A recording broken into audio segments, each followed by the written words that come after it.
Siku zote usije kupenda kuwa unajikatia tamaa mara kwa mara, ukawa unasema kwamba kujenga huwezi. Hapana. Kujenga unaweza, na ni wewe kujipa muda wa kufikiria na kutafakari nini ambacho unahitajika ukifanye.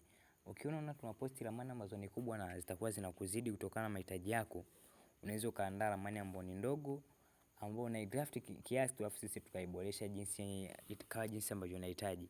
Leo na jengo hili hapa, kumbuka idadi ya tofali tunazotoa sio pamoja na tofali za msingi, huwa ni boma peke yake. Andaa tofali za block tofali 1200. Kwa tofali za kuchoma tofali 4200, bati za futi 10, bati 70, mbao za kenchi ni mbao 100. Jengo hili hapa bwana, ni kama unavyoona, ni jengo ambalo ni simple na ni jengo ambalo limepangiliwa kisasa zaidi, jengo ambalo lina vyumba viwili vya kulala.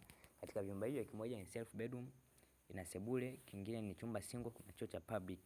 Ukiangalia ukubwa jengo hili hapa ni mita 13.25 kwa mita 5.15.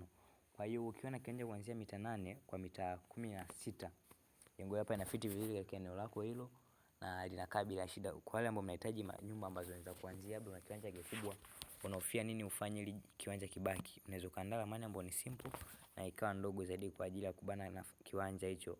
Ukija kuangalia jengo hili hapa pia linaweza kutumika katika matumizi ambayo yafuatayo.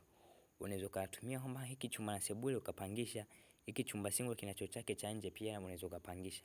Muonekano wake ndio hapa ambao unauona hapa. Kwa hiyo chumba cha nje unaweza kukitumia kama kupangisha, labda unataka ujenge apartment za kupangisha ambazo zinakuwa zimeachana.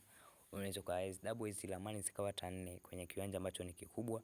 Ukiwa na kiwanja kikubwa zikakaa ramani 4 ambazo unaweza kutumia kama nyumba za kupangisha na baadaye zikaja zikakupa faida ambayo ni nzuri ambayo hutoihofia kabisa. Muonekano wake ndio hapa ambao unauona hapa. Huu hapa ni muonekano wake wa upoaji na ni jengo ambalo limenyoka. Sidhani kama kuna haja ya kuelezea jengo hili hapa sana jinsi lilivyo.